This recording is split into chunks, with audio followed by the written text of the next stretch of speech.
to our next presentation, and this will be presented by members of the advisory panel, and it's on completing the witness vulnerability risk assessment. And it's with first meeting with the vulnerable witnesses and applying for the appropriate special measures. So this will be a training session, and the session is designed for in-person participation. So I kindly ask that for the table at the back, I think, can you move up to this table so that, yes, thank you. And I welcome Hellen Bennett and also Letiara Pellie. Hellen is the Senior Victim Witness Liaison Officer. She presented yesterday from the Solomon Islands. And Letiara also is the Principal Legal Officer from the Office of the DPP in the Solomon Islands. Thank you very much. Ladies, you're welcome. The floor is yours.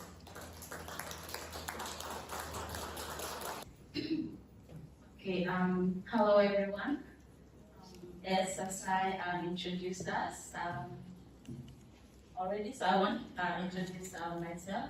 This is Hellen.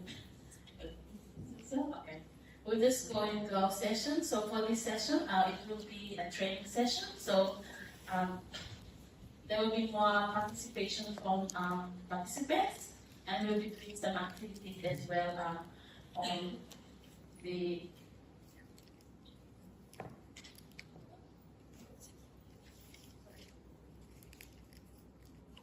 the forms. So what we will be covering this session, we'll be looking at the forms that are inside the original guidelines. So we have the witness vulnerability risk assessment, and also the other one is the case information template, the record of contact, and also we'll also talk about the first meeting with the complainant and applying for special measures. So before we go through our session this morning, we will be showing you guys a short video on how our office in Solomon Island, we use these forms, how we adapt it and use it in our office to fit our content. So we will play a short video just to let you all know the characters in this short video are all prosecutors, and who played the role of a witness, and yes, so if I can play. When a case file is received and registered into our case management system, the senior typist enters the details of the accused and complainant and assigns a registered number to the case file. The case file is then given to the practice manager, who assesses the police room for the level of complexity and renders a recommendation to the DPP or an allocated prosecutor. Once the prosecutor receives a new case file, she or he will read the police brief and make a first assessment of the evidence and information about the complainant. She will then fill in the witness vulnerability risk assessment form by checking off applicable categories to determine the level of vulnerability of the complainant. Any special needs of the complainant will be noted for the attention of the witness support officer. After the file is assessed by the prosecutor, she instructs the witness support officer to schedule a first meet and greet session with the complainant and his or her guardian. The witness support officer has her own case management system to keep reports of scheduled meetings for each case. On a first meet and greet session, the witness support officer and the prosecutor builds reports with the complainant. They explain the court process and the special measures available to help them to give their evidence. A child-friendly environment helps to create a safe, warm and comfortable space where the complainants can feel free to express themselves. It is also an opportunity for the witness support officer and the prosecutor to speak to the parent or guardian about the no-job policy and offer information on service providers to support them before going through the court process. In the pre-trial stage, the prosecutor will make the appropriate application under the Evidence Act for special measures to be available to the complainant in the trial. Some of the measures include a support person, an audio-visual link arrangement, screening of the accused, floors to court for suppression of names. Thank you. I hope you enjoyed that short video. It's an illustration of how and when these forms can be used. So I'll pass on the mic to Helen, and she will introduce the case scenario that we will be using to fill out the forms for the activities that we will be doing for this session. Thank you, Helen. Okay, for the case scenario, I think you already have a copy on your table.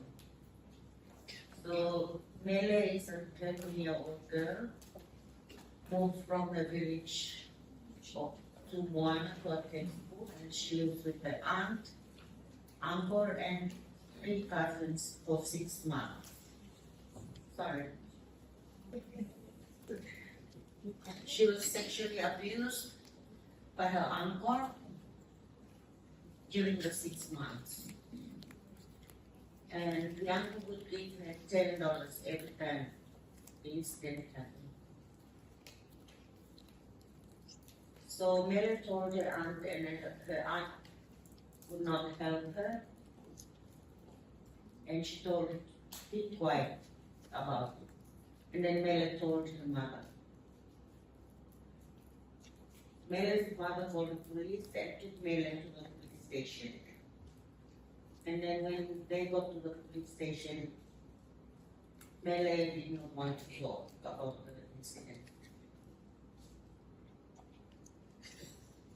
Okay, for the purpose of completing the witness vulnerability form and the record of contact forms, these are the additional facts.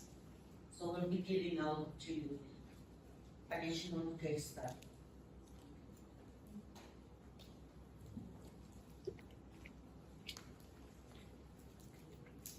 So for the purpose of this exercise, after the matter was reported to police, Mele now resides with her mother, and she finally told her story to the police. And Mele's uncle was arrested and has been charged for rape and domestic violence, and he is seeking bail. And now your office received the file, or received the police docket from the police.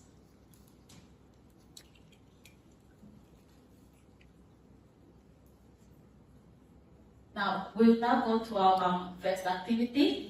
And for this activity, we would like all of you to sit in your jurisdictions. So like Vanuatu, if you can work together with whoever you're with, for each country. Are you guys in your respective countries now?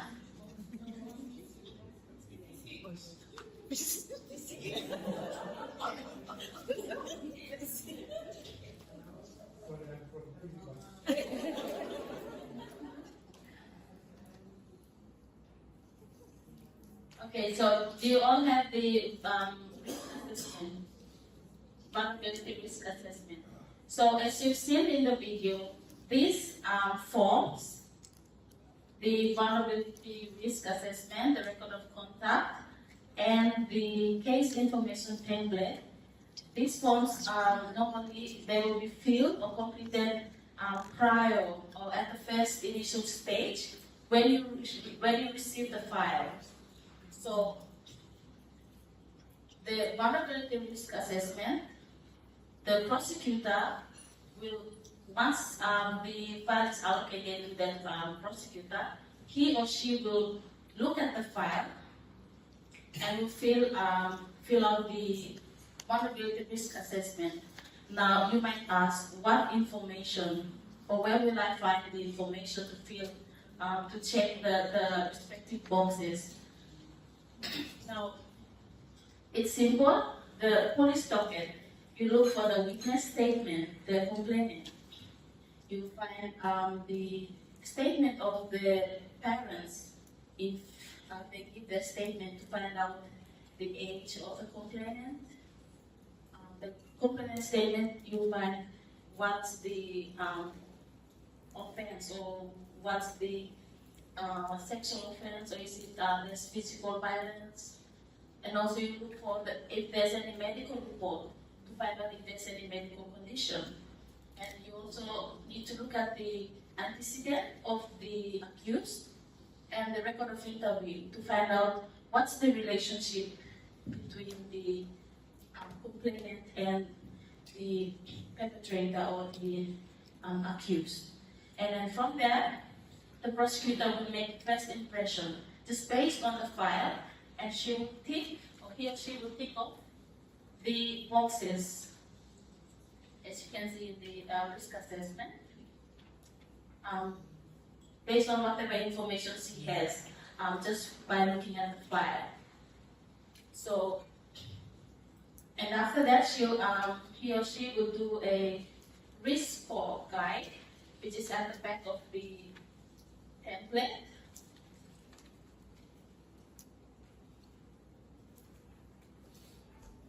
By counting the number of ticks, the number of ticks will determine the level of vulnerability.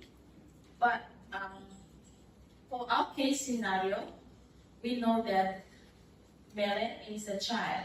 So there's also a column here where you can put comments, such as once you complete the risk assessment, you might say this is subject to further assessment, or the child is, the complainant is a child, so we will assume or will consider her as her level of vulnerability is very high, even though the peaks might be low.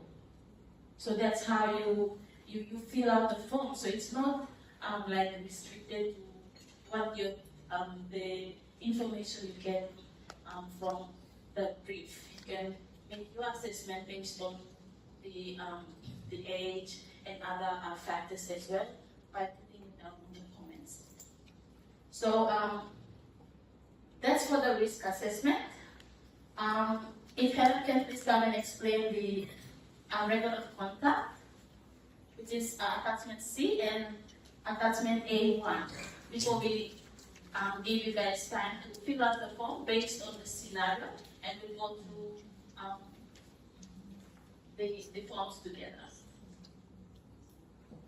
So when the file is allocated before the first meet and greet, that's when you fill out both the forms, attachment A1 and attachment C.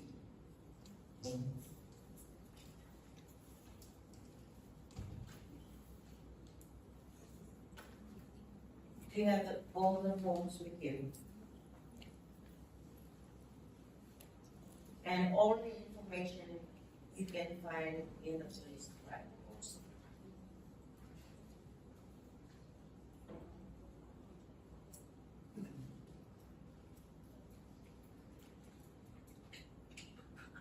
Okay, so can we all just fill out the risk assessment and the forms that are on the table? We'll give you some time based on the case scenario, not the one that was handed out to you, but the first one, without the additional information. Okay, I think we will go through the risk assessment together. So, anyone wants to go through what he or she ticked in the boxes or in this form?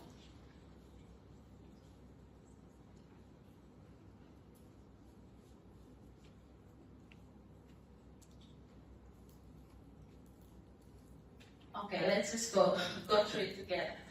Okay, so from the facts of this of Melly's case, let's go through the first risk theme, family violence. Did any of you tick any of the box there? Yes? Okay. So there's you are aware that the witness is currently fleeing family violence? Yes.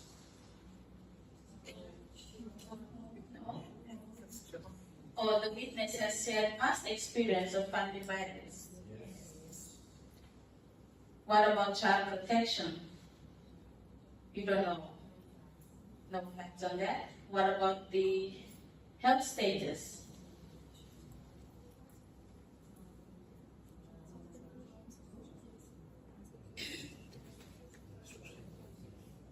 Drugs or alcohol? What about the home situation? Yes? Stephanie, can you tell us what boxes are the home situation you take? So from our group, we've done for the first 4 boxes. The witness lives in a remote and provincial location. Because the fact says that she lives in Moana village, right? So we say that it's made in the province. Are we supposed to be factual or are we assuming? Yes. Be a village, that's need to be a town. Yes. When you're doing a risk assessment, are we supposed to assume or expect or based on facts? So based on all the statements, so this assessment is based on the first impression. So it can be updated later on when you might meet the complainant after that you update it. So we go through that. We're now at the first stage where the prosecutor just fill this based on her assessment of the file, just the face of the file when she or he receives it. So for this scenario, let's say that she's living in a village, in a province. Okay, so the witness doesn't appear to live in a stable housing. We can see from the fact that she left her home village to come and live with her uncle and aunt. So she's not living with her parents. And then after what happened, she went back. So we can see she's not living in a stable home. Also, the defendant are immediate family to the complainant or the witness. He or she, the defendant is her uncle. And also we can find the age of the complainant as well. She's 13 to 17 years old. So from the assessment, you count the ticks that you made, and then you put the score here. Total number of ticks. If it's 0 to 9, then considered low. But as I explained, we note from the fact that she's a child. So the prosecutor can put notes like this assessment is subject to further assessment after meeting, when you're meeting the complainant for first meet and greet. And then you get additional information from the complainant or the parents. And you can make other prosecutor can make other notes as well. And then with, the next step is for the prosecutor to bring the file with the risk assessment to the witness officer, who will then accept the first meet and greet. So, Helen, if you can come. You will note that there's also 2 forms, the attachment C and A1. So when the file gets to the witness support officer, she fills in these forms. It's just contact information forms. So with attachment A, the support officer, name, prosecutor's name, police contact name, that's the case officer. And defendant's rep, defense counsel. And then witness name, date of birth. Date of birth is not, we do not know the date of birth. So we will fill that out during our meeting, the first meet and greet. So where you see necessary to fill out, you fill out this. And then attachment C is record of contact for the witness. And record of contact, and there's a subject there. You see that space there, there's a subject there. You take note of, you put your notes down there in all the meetings. Is it clear? Very clear. Thank you.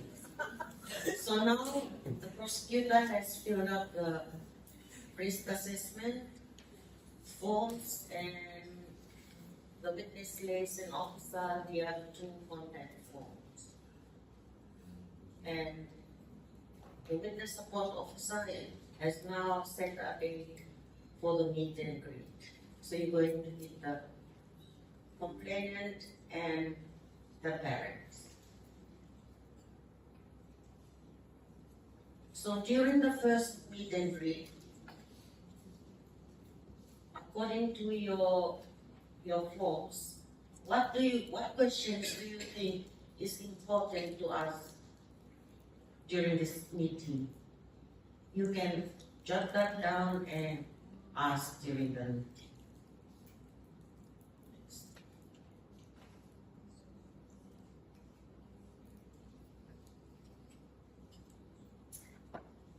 So during the first meet and greet, we'll find out more information and we'll also speak with the complainant if there's any interference, so you can apply for safety notices or need for a protection order. And it's also very important, it's also very important to find out if she has changed address. Because from the file is now with the prosecution and you will be in contact with them. And during that time, the witness officer updates her contact forms. And you will also speak to the complainant and find out if she's okay, if she is safe, and if she needs to see a counselor. The question I ask them when they come in is, are you sleeping well? Are you still playing with your cousins, or do you still go out to play with? And then you can assess them at that time, and then offer them the service when the parents come in to the interview.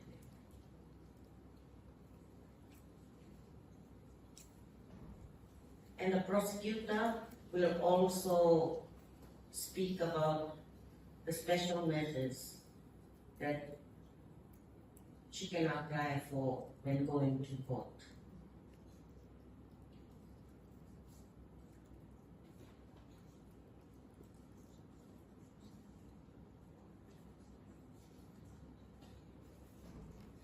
I think you have on your table we have a witness in process here.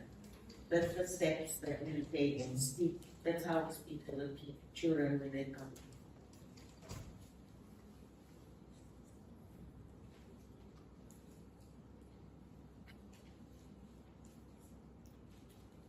Okay. We will give the copies to the parents too during that time, because we have our contact in front of the, and we tell them if you need to contact us, or if you're changing address or mobile, numbers, contact us. That's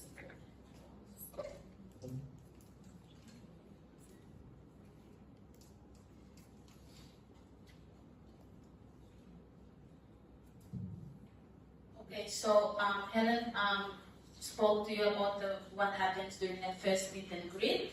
So now come back to our scenario.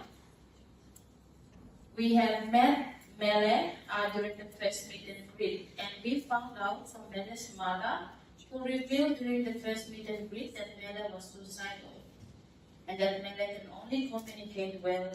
And we also found out that Mele can only communicate well in her local dialect during the first meet and greet. When we are asking a question, the prosecutor or the witnessing officer will have that impression. Also, the witnessing officer will ask the witness or the complainant if she understands. For example, in Solomon Island, we normally ask, do you understand Pidgin well, or do you want to speak in your local language? Because sometimes when we don't ask them that, they'll just keep quiet. They don't want to even embarrass themselves. But when we ask them, they reveal such information to us, so that it also helps us to, when we go towards the hearing or the trial, the witnessing officer will make arrangements for interpreters as well during the meet and greet or also the trial. So those are some information that you can also get during the first meet and greet.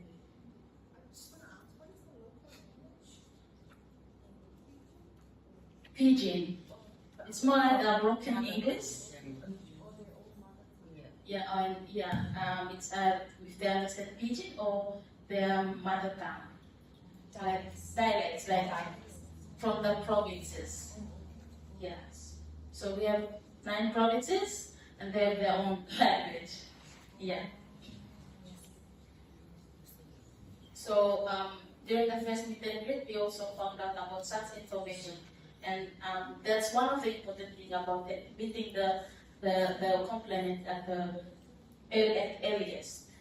So come back to our activity. We have this additional information which we have shared already. And then the prosecutor, after the first meet and greet, will sit down with the witnessing officer and will update the forms. So for the risk assessment, he or she will go through again what information we get from the first meet and greet. Then we go back to the boxes and say, oh yes, for Mele's case, we found out that she's suicidal, and then we tick that box. And then from that, we also, the witnessing officer can also make referrals as well. Like she needs help. And also, Bennett can only communicate well in her local dialect. So you have also at the back of the form, language. I think the witness may require a translator. So then you put down what language she or he understands or speaks well, and then you put that down and tick that box. So for this risk assessment, like we said, it is you can tailor it to suit your Reducing in progress. context. It doesn't have to strictly like follow all this. You can tailor it like how we did as well in our office as well. So the important thing about this form is it will help prosecutors and the witnessing officer to find out about the level of vulnerability of the complainant or witnesses in sexual offense cases, and then it will help us to prepare the case well, or the witnesses when it comes to the hearing phase or the trial.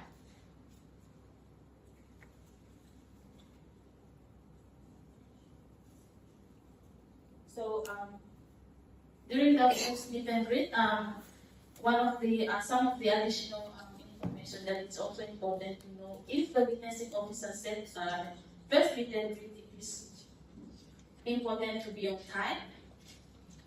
The prosecutor must be on time when with the witnessing officer. Also, if it's a child witness, it's important to take breaks.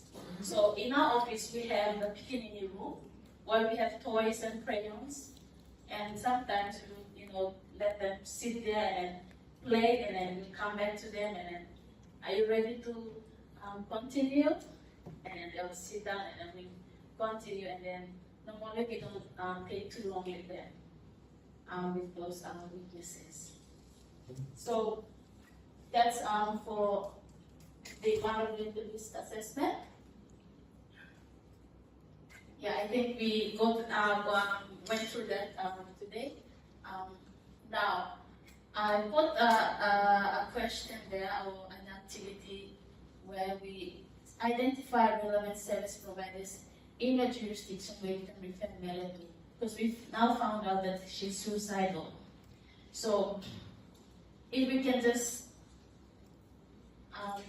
give you guys just 2 minutes, discuss with your, or we can have just like discussion. Anyone from Nauru, maybe Fiji. What relevant service providers do you think we should refer Pellie to that service provider?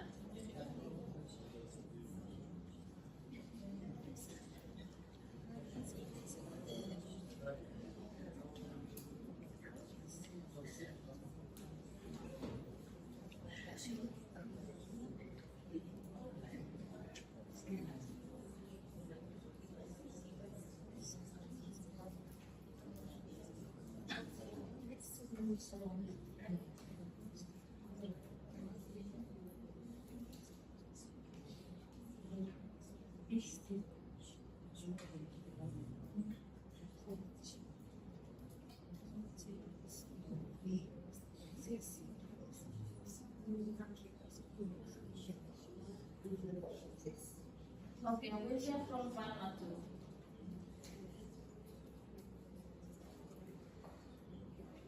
Okay, so for Vanuatu, in the scenarios like this, for the victim that's suicidal, what we do is we refer them for psychiatric care, because when they're suicidal, they don't have control of their emotions. So a doctor, a psychiatrist would be best place to help them, and also perhaps prescribe medication to help them so that they can better regulate their emotions. And then when we receive this, we get in touch with the psychiatrist. In this case would be PILON Central Hospital and 1K unit, and I schedule a session with the doctor, and then inform the victim that we have this service available, and if they would like to speak to someone, a specialist, about how they're feeling and what they're going through, then we inform them of the day.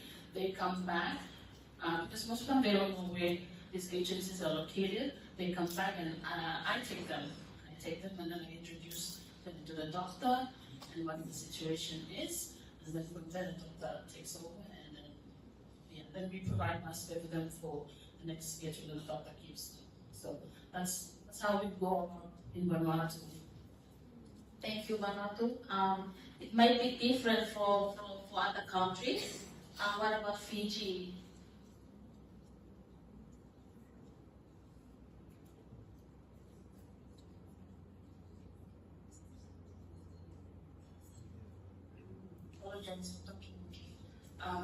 Fiji, I've been involved in my country, but usually they make refer them to the counseling session organization, which first instance is usually they refer to the Fiji Women's Crisis Center. Unfortunately, we don't have the privilege of having a psychiatrist along with them, because Fiji is such a big jurisdiction, we don't have the ability just to send them there. So maybe I want to have them there, but for Fiji it's usually sent to the councils. and then they have to be, and if the councils cannot handle it, then a referral is then made to CHIs. Because right now, as far as I know, we only have one psychiatrist in all of Fiji, so it's a bit difficult for us to get the assessment done. Thank you. Yeah, I'll add on to, that's the same with us.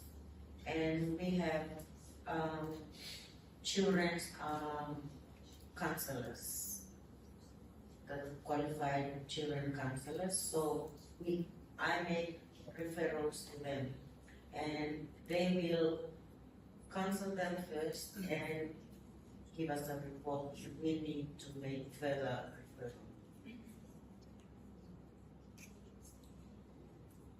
Sorry, if I could just add. We also have just one psychiatrist.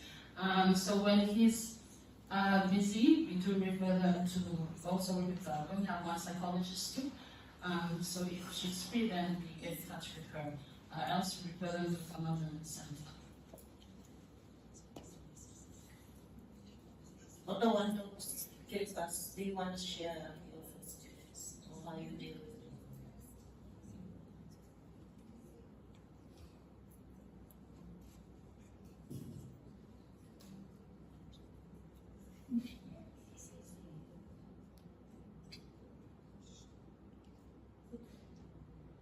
Thank you so much.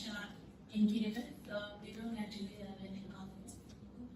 So it is one thing that I think maybe at the end of this workshop, it could be like one of the things that we must need to probably ensure government as well, because there's really a need to have these counselors in place, and how important it is for victims such as victims or survivors of HIV cases. So it's really good and it's really nice to hear a lot from our colleagues from Vanuatu and Fiji. So yes, we're hoping to have this, and it will be one of our tasks as well. After we go back to our country, it's going to be one of our tasks to like or to be able to have a lot of more students taking courses in counseling, because this is one of the important part that we're not having in our country than in the US. So yes, thank you. Thank you. Can we hear from the police?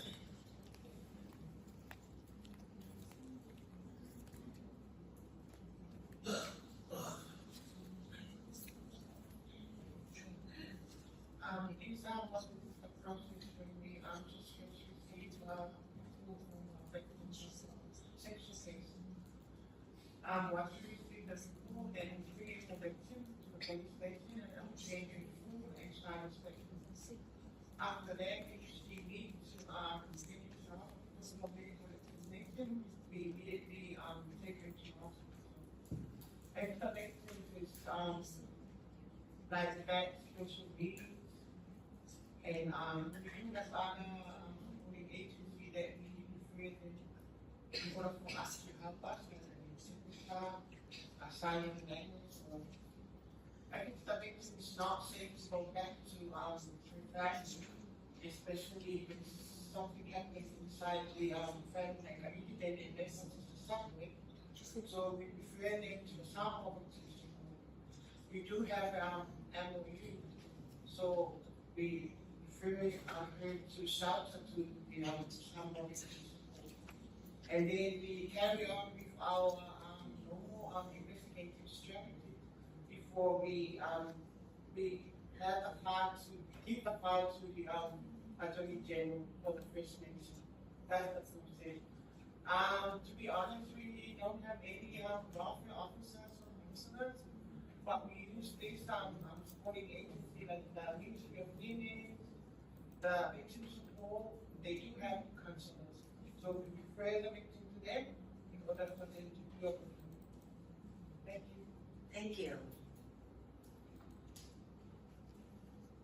Anyone else want to share from their country?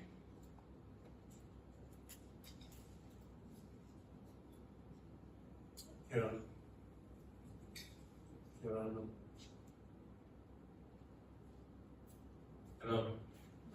Maybe I should say something on this little corner of the globe from Talk Island and stuff. Well, for the police itself during the interview stage or during the time of the investigation, it is a legal requirement that we advise the Internal Affairs, which is the government body as well, that there's a witness or victim that's undergoing some, or that's part of involved police. And from there, their wife is usually taken on by the Internal Affairs. So they'll transfer them to a psychologist or psychiatrist and that. So within the government body as well, we do have a mental health organisation, and we have 2 psychiatrists in that mental health department, and there's also 2 psychiatrists in that mental health organisation as well. So they, that especially with the children, so they also deal with giving that victim as well, or witness. Thank you, Congress. Can we hear from our friends from Tonga?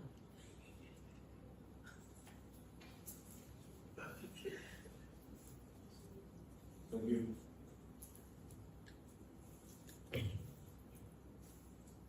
In case like this, must be dependent on primary assessment,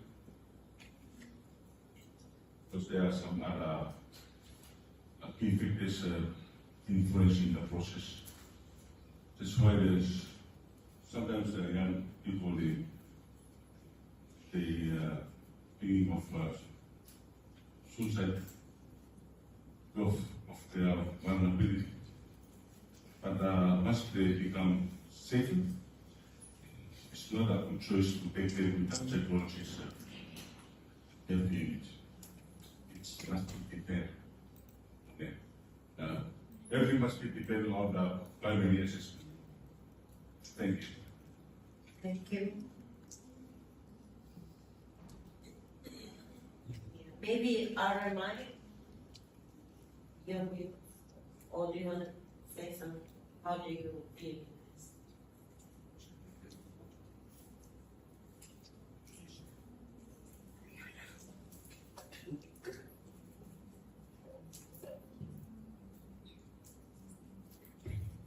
Thank you. Yeah, it's kind of a little bit different. It would take time for us for kids like that. With most of the other migrating, then we stay. So, I believe that it was work. Couldn't take time. The offender will be left by that time. Before they finish. Thank you. Thank you. Now, can we hear from now?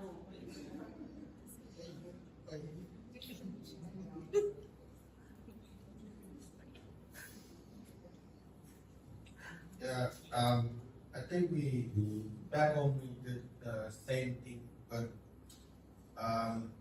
at the moment we are having new units and new roles for their roles are to do the assessment for then they can assign to different each unit. For example, drugs, domestic violence, they just assign it to other special units for them. And we also have other stakeholders dealing with child protection services. They have their own counselors for children, and also women's, they have their own counselors as well. So I think yeah.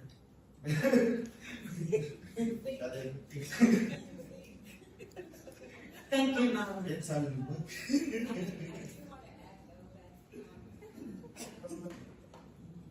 I do wish to add though, and I'm sure I'm not the only one in the room, not having a psychiatrist.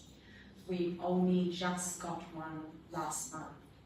So we've had a few cases go through the courts waiting for accused persons to undergo psych exam, and also children So you can imagine backlog cases because of not having a psychologist, a child psychologist, or even a psychiatrist. And I think that's replicated across the Pacific. It's something that we wish to lobby when we go back, when we try and implement this, that they need witness support officers, victim liaison officers, and just these other areas that we need to look into. That's just so crucial to dealing with children. So yeah, it's just our work, and I'm sure others. Thank you, Lippy. We'll hear from our sister here. Okay, thank you, Hellen and Letiara. In PNG, we have an arrangement we call a referral pathway that is for access to justice for survivors or victims of FSP. It's a national, it's like a coordination or collaboration of various stakeholders who have become part of this referral pathway through agreements or MOUs that were signed, sort of making them become responsible to assist victims of FSP from investigation stages all the way to prosecution and post-prosecution stages as well.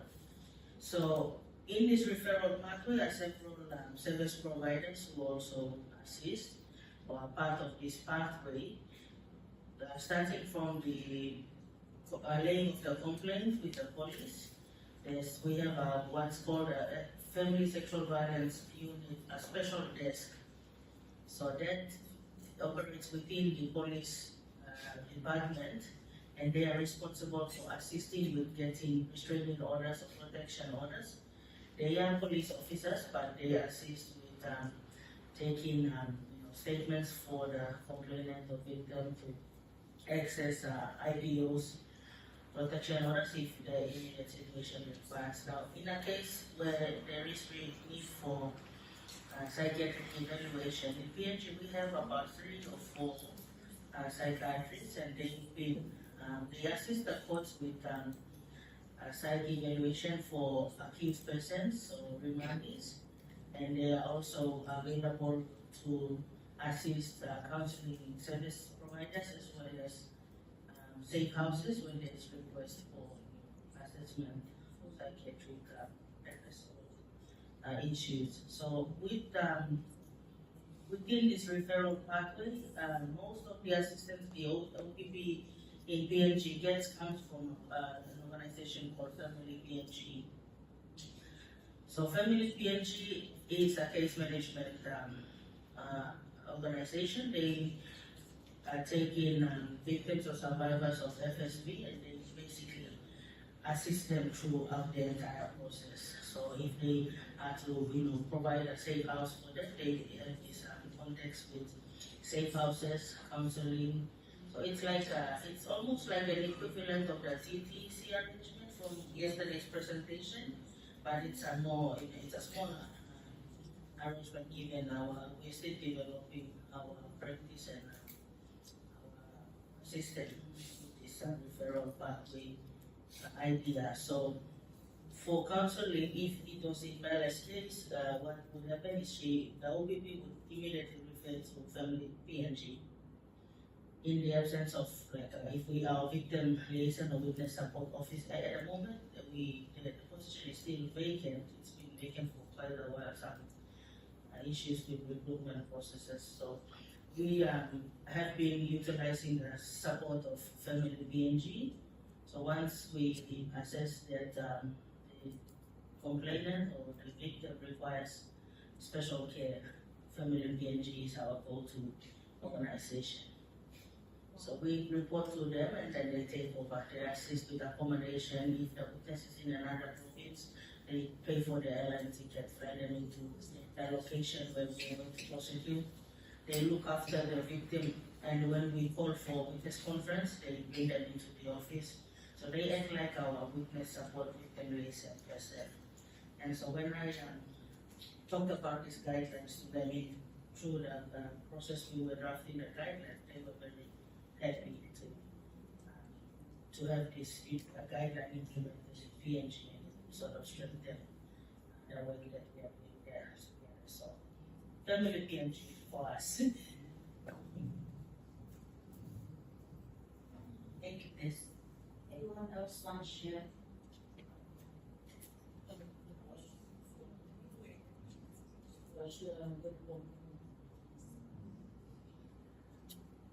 Thank you. For NEOA, it's the same as cookies, but instead of internal affairs, we have community affairs. We are really low in these fields of with counselling, but we have a qualified counsellor, and she's based in school because some of our students are actually suffering. So she actually deals with these students. But yeah, we refer our cases to community affairs and this counsellor, and we work together to help the victim. So just a bit from you, thank you.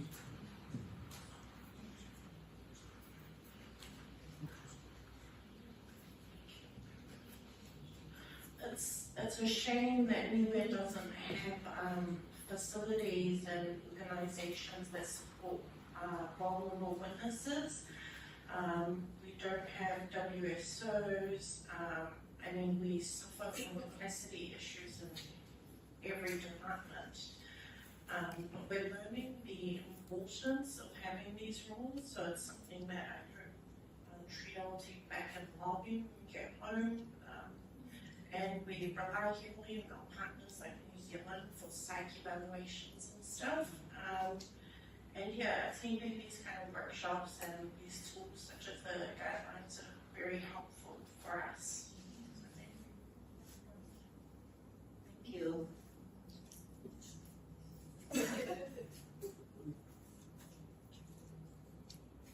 From me, from Australia.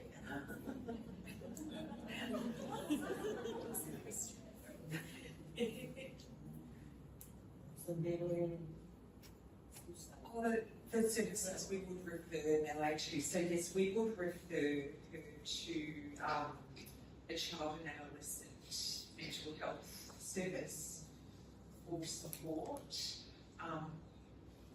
Melbourne is a little bit bigger than the other countries, so we do have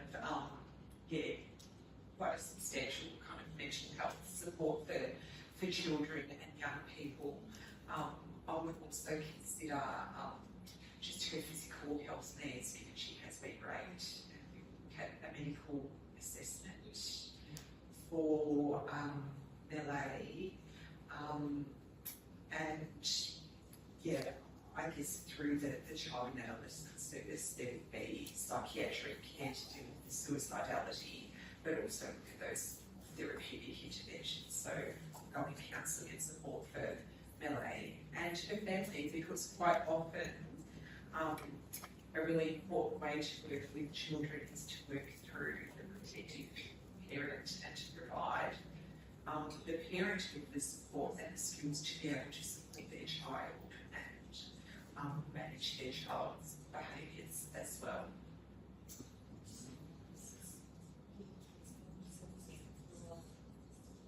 So the question was, do we have backlogs in our counselling services? Certainly for some we do, and in particular the adult sexual assault services, there are quite significant backlogs and wait lists for people.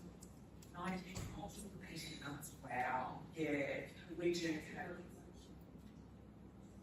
No.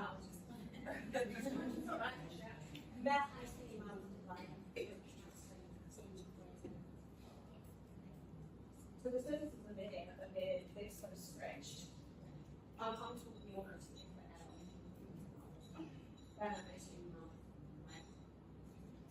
The other options are to access private practice, so practitioners. We do what we call a mental health and care plan through the GP that will subsidise the fee that's associated, but then it can still be quite expensive to access a practitioner, and you will need to find one that has that particular expertise and specialisation in dealing with those particular needs of that individual. Thank you.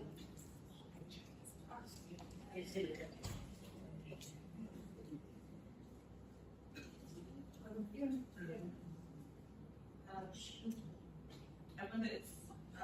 have very little supplement to Australia, and we have a number of services we refer to. Ours are different in different districts. In Wellington, we have we have central use and we have child and mental health service, which is also very strict. I don't know the wait times, but I do frequency with areas and like they talk about my like to TV and like to say, yeah, I mentioned this in we have a one of our students through our ASC and organisation scheme.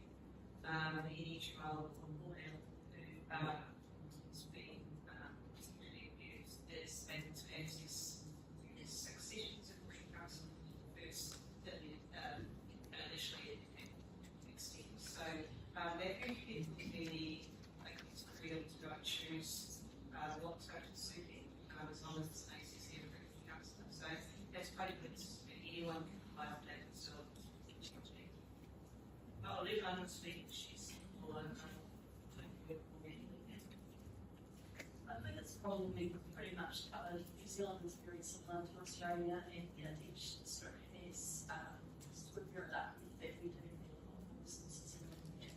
But like Australia, it's a long way from this before our housing services as well. I think it's reached somewhat of but yeah, we are very lucky to get bigger resources and it's around those classifications. Thank you. The only point I wanted to add, like region, I'm from New Zealand, but having a lot doesn't necessarily mean that we're doing really well.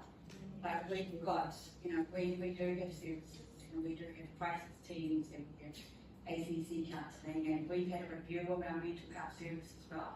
And probably one of the biggest feedback that we got, which again wasn't a surprise for us, is real feedback within our cultural responsibility. So in terms of how we respond culturally to the needs of our children and our young people. So when I say that, I'm talking about our Indigenous, our Māori communities, our First Nations, our Pacific communities. We don't do that really well. We're trying to, but we're not quite there. And I think that's something that we all have, and so how do you build on that alongside what you don't, have clinically? We've got the clinical knowledge and all of that sort of business, but we also have, we have an issue in our universities where we can have 200 people apply to become psychologists, or we can only take 8, in some of our programs.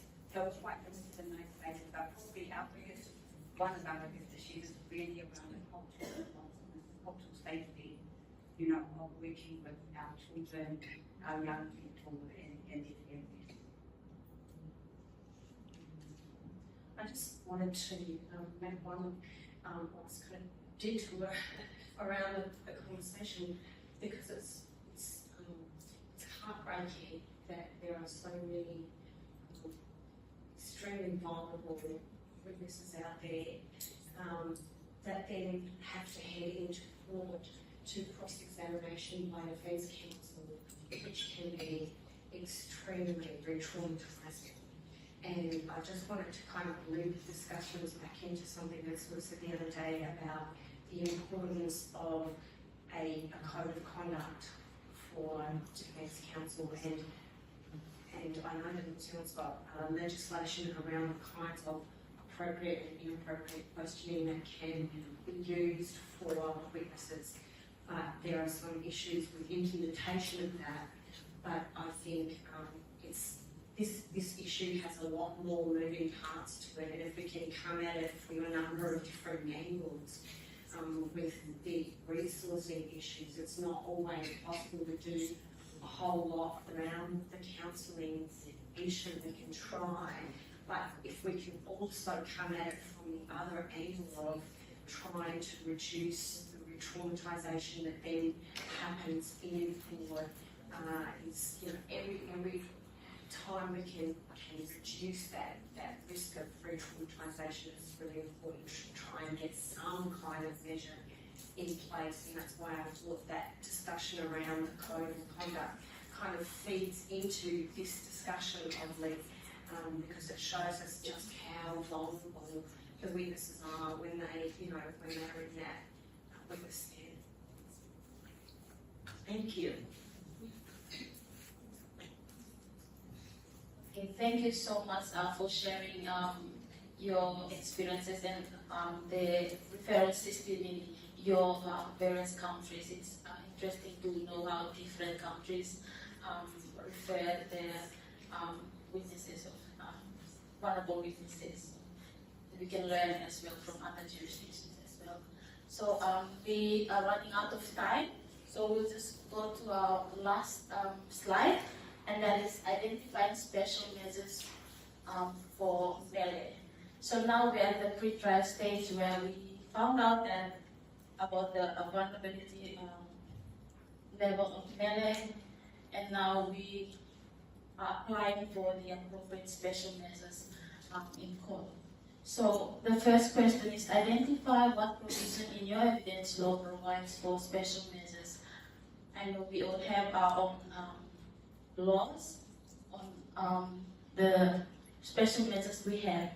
And the second question is list the special measures available for Pellie in your jurisdiction, and what is your approach in making the application, and what are some of the challenges you face when making that application. Now, due to time, if we can have brief, anyone, if we can go through what do you think, and based on your jurisdiction, is the appropriate special measures for Pellie, or what measures will you apply when you go to court for Pellie? If anyone can just put his hand up and then tell me. Or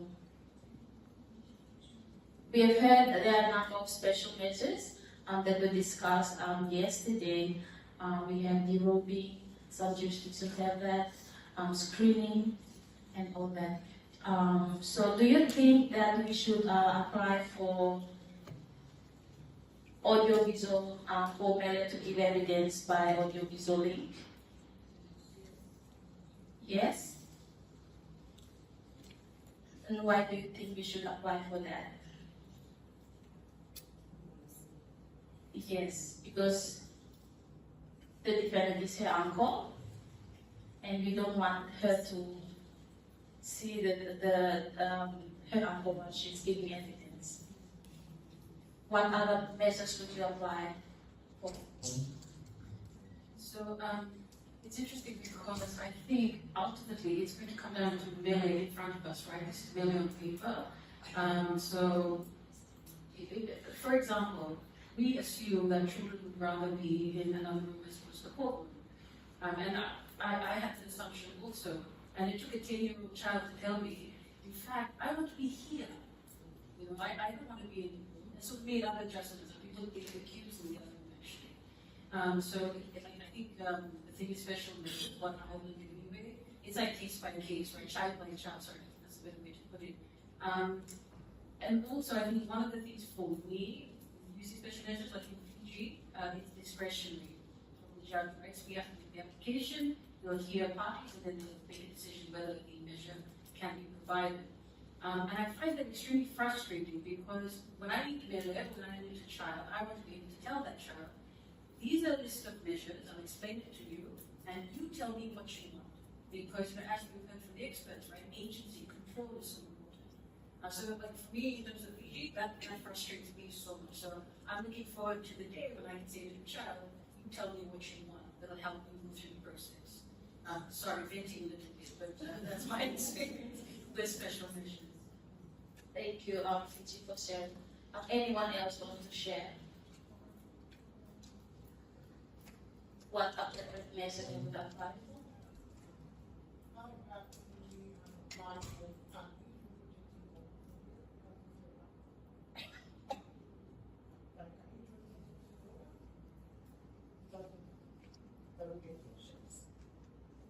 Yeah, and we can say, if the uncle is on bail. Yeah, it's like they were out, Yeah. your life will be unlike To prevent interference. Yeah. But I think that Mr. Oasis Assistant Commissioner, I think the special measures refers to the measures that are used in court when the trial is progressing. Yeah, so, yes, exactly. So. Yes, but that's good that you also raised that, because those are some things that we consider as well. Like in our additional information, we are saying that her uncle is seeking bail. So that's when you also ask her during the meet and greet, like, your uncle is coming and wanting to come on the bail. Do you want, like, we ask her, do you, and then that's when the prosecutor can make an application to object and get the witness to the sole statement to support that. So, yeah, that can happen if the accused is on bail. So, if we can move on to the third question, what is your approach in making the application? Like I'm sure that in our own jurisdiction we have our ways, how we apply in court. When we're making the special measures, it would be interesting to find out, like in Solomon, our ways of applying might be different, slightly different from how PNG or Vanuatu or Fiji or other countries can do the application. Anyone wants to share how they do made the application in court? Okay, and Mercy.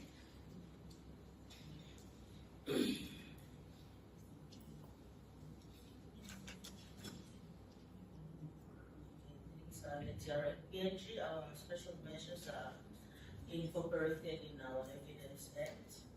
So we have it also sets out the process for making an application for special measures.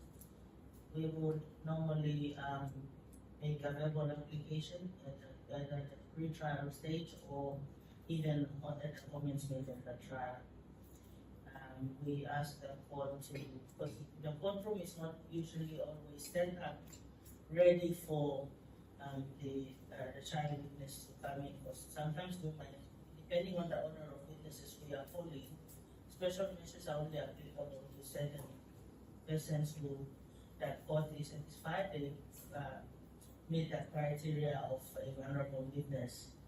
So, if the complainant is complainant in a sexual offense or violence case, if the complainant is under the age of 18 years, if the complainant is a victim of any other violent crime, those are some of the criteria we would inform them about, and then we would also ask for the specific measures we want to use. So the most common ones, because of the court design and available facilities, we usually ask for the screen, the support person to sit in with the complainant that is telling her story or his story, and we have the closed court arrangement as well as proceedings and camera. We don't and then we have everybody else in the courtroom and just the prosecutor, defense, and remote trial witness giving evidence from a remote location. We haven't actually applied anyone yet. Like I said, it's really based on availability of facilities. We're still using our old court complex. We're now moving into, our new court complex is currently coming close to completion. And when it's open, I think there will be facilities for special measures incorporated into the court design. So the court building itself is already trying to accommodate for the measures which the evidence we've legislated into the Evidence Act that they must also be made available through that courtroom, physical inside of the courtroom. So in PMG, we made applications pursuant to this Evidence Act, and we asked them for the list of measures are provided, and we said we want measure A, B, C, or whatnot, and then the court also has discretion whether to allow, and in most cases or in all cases, we usually grant the applications. Our special measures are legislated. Thank you, Bessie. I just have one question.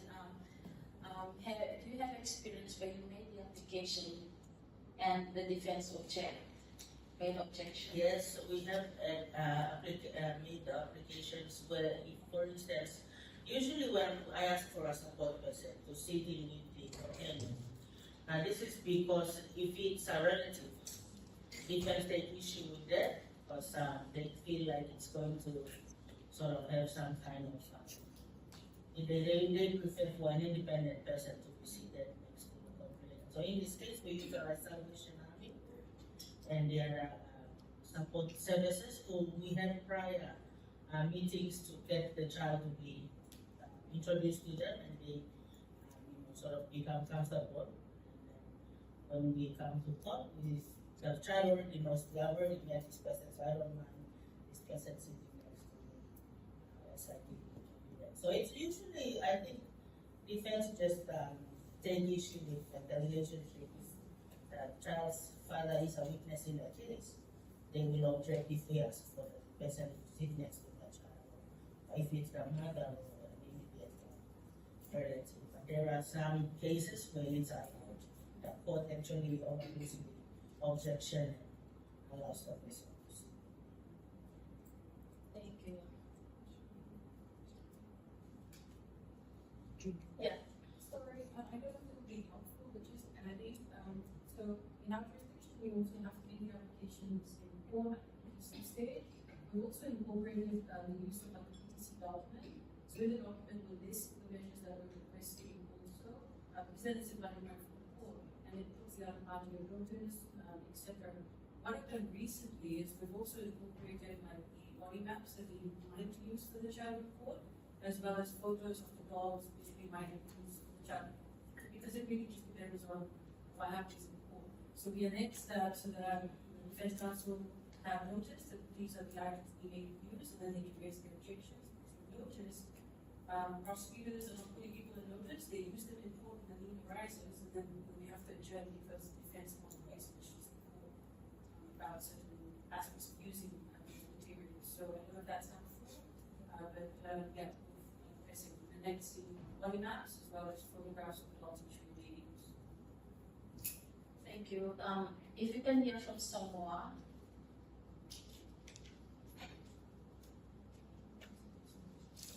Thank you.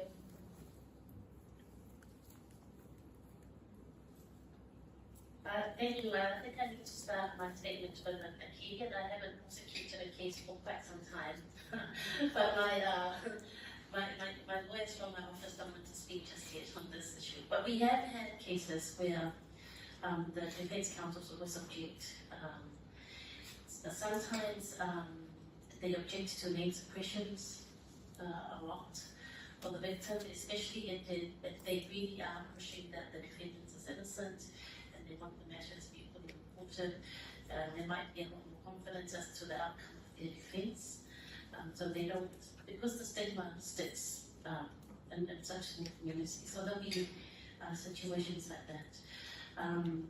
But generally in Samoa, we have, even though it's not enshrined in our legislation, we have judiciary who just make orders themselves as to what they think is appropriate for the case. They will always consider the victim, the young witnesses, and sometimes without even making the application, they will direct that a screen be put in place. They will inquire if the victim needs a support person. Sometimes you have the judges, especially our female judges, they will come down from the bench and sit at the registrar's table and try and change the layout of the courtroom. so that it's easier to extract the evidence from the victims. And so that's the judge's role is very, very big in defense counsel's duties. We also have, even though we don't have rules, but we talked about this code of conduct as to how you cross-examine young victims. It's like an unspoken rule in Samoa that if it's a child victim, that the judge will control defense counsel as to how cross-examination should be done. I mean, ideally, you would like to have rules where you have to put your questions in writing for the judge and prosecutor to vet, but until that's in place, we have judges who really do take control of the process. Thank you. Thank you so much, Attorney General, for sharing that from Samoa. If we can move on to the last question, what are some challenges you face when making the application? If anyone can just share, what are some challenges you face, when you're making the application, the challenges you face? For us in Solomon Island, we have, similar to PNG, we have our provision for special measures, where it also outlines the vulnerable witnesses. And there are some instances where, the complainants are adult witnesses, but they don't want to. But we ask them, is it okay if you want to see the defendant, and they said no. They want to, give their evidence by audio visual link, and like that. They don't want to be in the court as well with the defendant. So when we make that application, defendant said, oh, she's an adult. And said, oh, but she's a witness, crimes against morality, and all that it covers in the evidence. So that's one of the challenges we face. And also we have recent practice directions from the Chief Justice where we're making an application, we're submitting statement as time with that application. So when we have a case where the complainant is out in the province and she could not bring her, to get her statement, but we want to make that application at the earliest. We have to, and then the defense take issue with it and say, oh, where's your supporting statement? That this is the practice direction. You have to provide that. And so we had to, wait until the witness comes, day before the trial or week, and then we'll make that application. So that's an example of the challenges that we face, with some of our cases when we're making the application. So that's it. So if anyone can like to share as well challenges they face, maybe which country? Yes, I'll give one funny example. I mean, it's a challenge, but it's also funny. So I went to one of the remote, outside provinces to do a court circuit there, and we had a sexual offense case where the child didn't, inform me she wants to see the face of the accused. So that court, because it was in its own, in an old building, we didn't have proper facilities or boards or stuff to use for screens. So we took a short adjournment and we went out looking for the curtains of the old microwave or something. We cut it out into a big square. We used pins to pin them into the witness box. And then we were testing it out. I went and set it on the screen, and the defense counsel went to the accused dog, and I can't see you.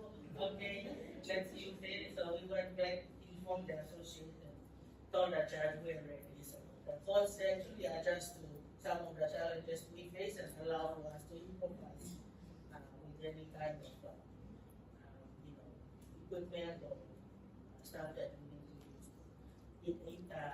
Use the measures that are in our already legislated for in our very challenging for PNG is mostly the equipment and facilities out there. That is so true. We also face similar challenges, especially when going on the court circuit. So we have to, just use whatever resources we have to make the witnesses feel comfortable inside the court when they give us it. We use that in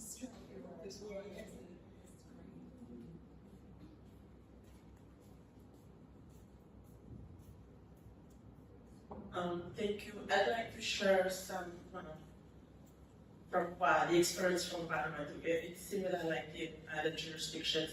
When we travel to other islands for court circuit, we face issues in terms of special measures. I had this, I was once went for court tour on AP Island, that's on Shepherd Province, and we had a child victim who was who had experienced sexual abuse from her community, and you know, the court setting in the island is like you all have shared, it's different.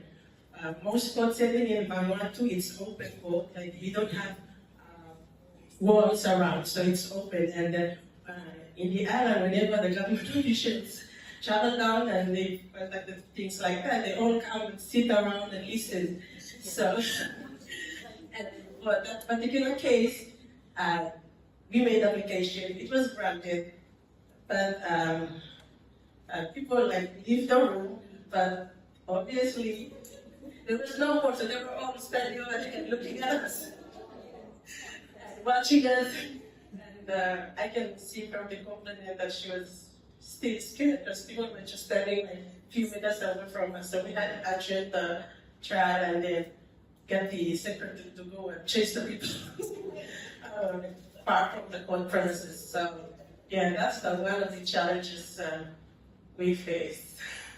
Thank you, Banatu. I think our time's up, but thank you so much everyone for sharing your different experiences. It is very interesting, and just from listening to everyone, I think it's something that we know during the course of this day we can, talk to each other and find out what are some of the challenges and how other jurisdictions overcome those challenges, and we can learn as well from each other. So thank you so much everyone for participating in this session.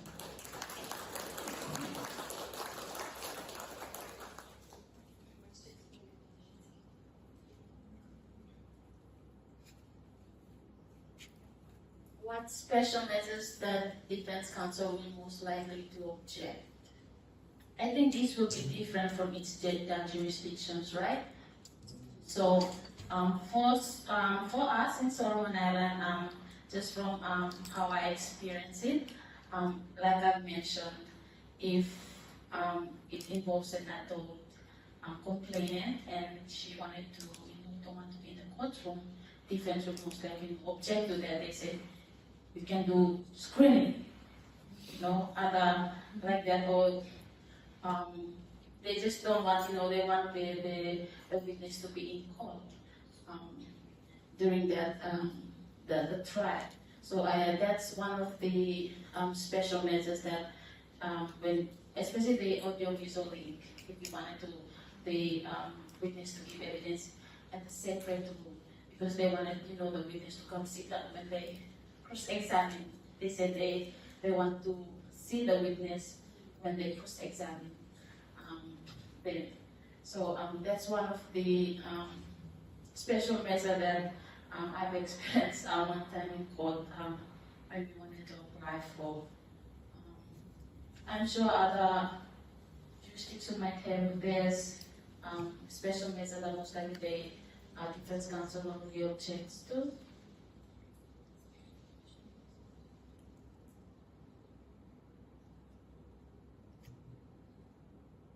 So for us in Solomon Island, most of our judges, they grant the special measures. Some judges, they just don't, they just know when they see that it involves a child, they will just tell the Defense Counsel, this involves a child, I will be granting a special measures arrangement in court and all that. But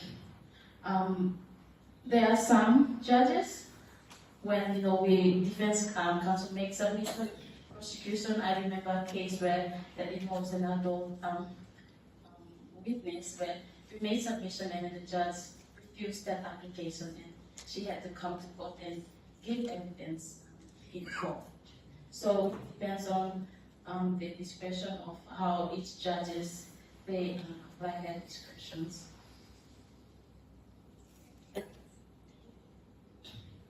Can we hear about special measures in Tuvalu and FSM? So we have people wanting to know about special measures in Tuvalu and FSM.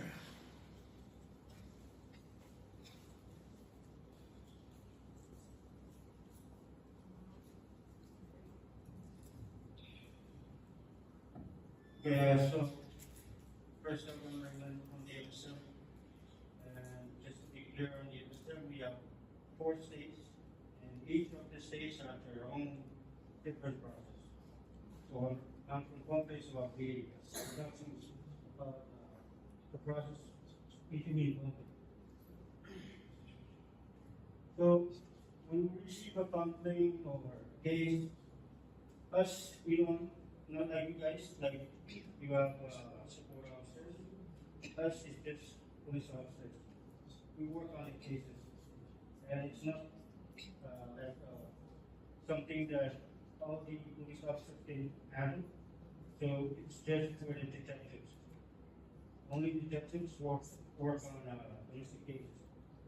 We have units in our department, and domestic violence and human trafficking is one unit. Our cases, we build our cases and we walk through the prosecutor in his office. And we have, as soon as we get a complaint, we have a process where we join our operations with some NGOs like PILON and social services and women's group back in the island, and all of those groups work on a basis, not just the police. All the groups, they each have their own role in that domestic violence. Thank you. Thank you.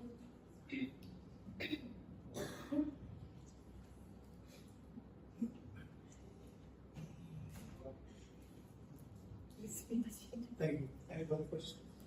I think there's a lot of social seems to be jealous if we handle cases in court. If it's a victim, a child, or a victim, there are specifics of taking. Guardian must give in to the record statement, all those justice and respect.